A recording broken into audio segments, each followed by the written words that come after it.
So inilah guys, beberapa film luar negeri yang ketahuan menghina negara Indonesia. Nomor 8, The Sweetest Thing. Kalau ngeliat dari posternya doang sih, kebanyakan pada tertarik untuk nonton film berjudul The Sweetest Thing ini ya guys. Apalagi yang meneranin tokoh utamanya adalah Cameron Diaz yang terkenal cantik banget di layar kamera. Tapi sayangnya ada suatu adegan di mana dengan entengnya karakter Cameron yang dikenal bermulut kasar itu mengatakan kalian ini bikin kacau aja seperti Indonesia. Bahkan nggak cuma itu aja, karena pemain lain juga sempat menyebutkan tempat ini hancur banget deh kayak Indonesia waktu melihat apartemennya berantakan guys. What do you mean she's not here? We have customers, Missy. I'm sorry, Mr. Mooney. I'll go check upstairs. God, I'm gone for one day. The place turns into Indonesia. Waduh, ini mah udah benar-benar hinaan gak sih? Mana sampai 2 kali disebut gitu ya guys? Nomor 7, In God's Hand. Di tahun 2022 lalu, Indonesia berhasil mendapat posisi kelima sebagai negara terkorup di Asia Tenggara. Tapi nyatanya, orang-orang di luar sana sudah pada tahu kalau masyarakat kita bisa disuap dari film tahun 1998 lalu loh. Jadi ceritanya, film ini mengisahkan tentang 3 peselancar yang datang ke Indonesia guys.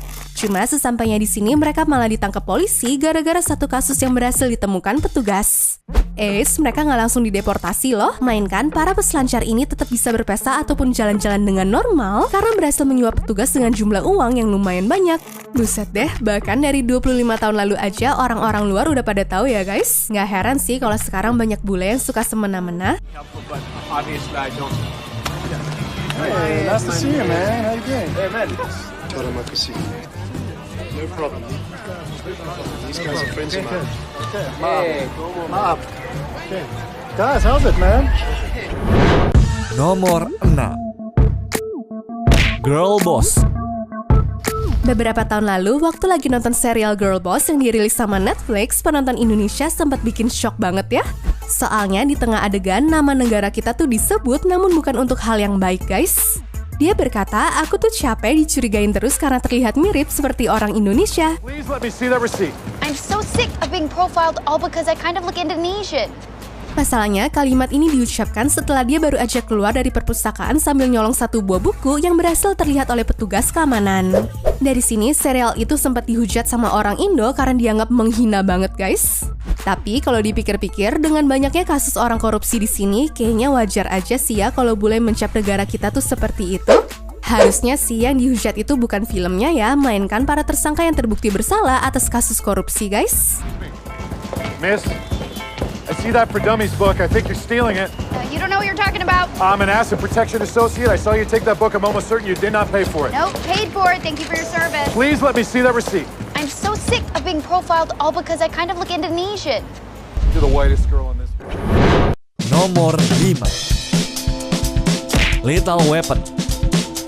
Kelanjutan series dari film Lethal Weapon lainnya ini emang sempat ditunggu-tunggu sama orang Indo karena di tahun 1998 film action Amerika dianggap bagus banget kan? Apalagi yang meranin juga aktor seperti Mel Gibson sama Danny Glover. Ceritanya ada sebuah adegan di mana kasus penyelundupan imigran gelap yang diorganisir sama geng mafia Hong Kong ini mau dibawa pakai sebuah kapal dari perusahaan Indonesia guys.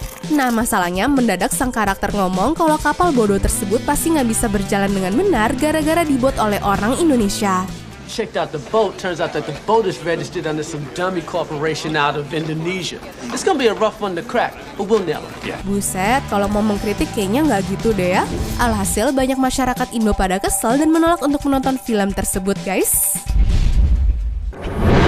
Nomor 4, The Year of Living Dangerously.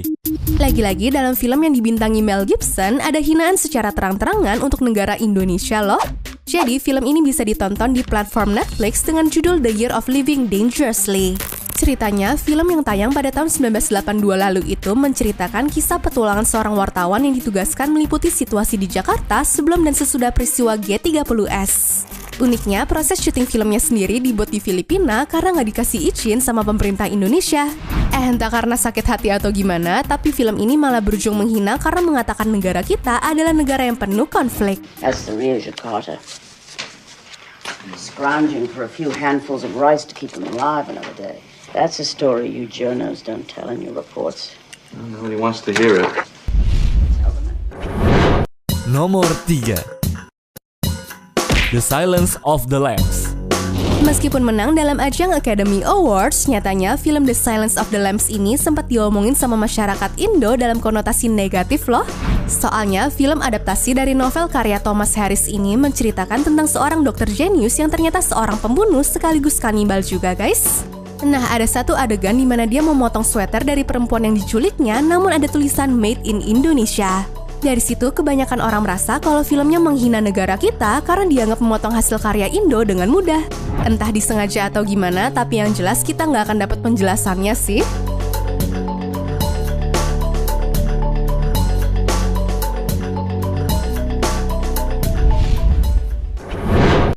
Nomor 2, House.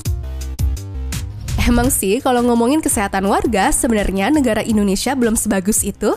Apalagi masih banyak kasus kelaparan, kurang gizi, ataupun hal-hal menyeramkan lainnya. Dimana orang miskin di Indonesia seringkali jadi korban dari sistem kesehatan kita ya.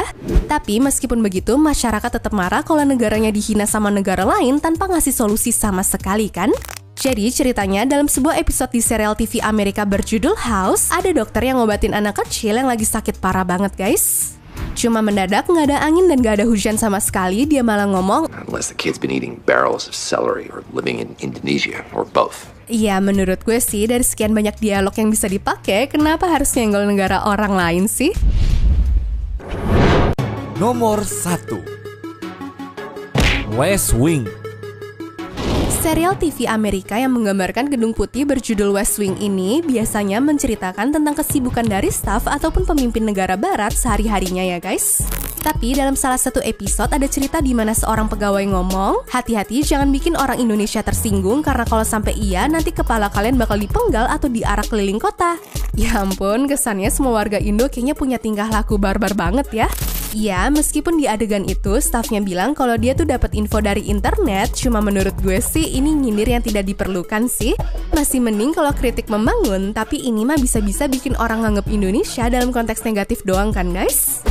Mr. Bambang, thank you for agreeing to meet with me today. Kembali. President Kunse. You're welcome. Okay. Sorry I'm late. I'm Josh Lyman. Disculpe mo atraso, mio nome è Josh Lyman. Mahal saya today. Nama saya Josh Lyman. It's going to take a while. President Kunse. Pleased to meet you. Are you enjoying the evening? Mr. Bambang. Why don't we just speak in English?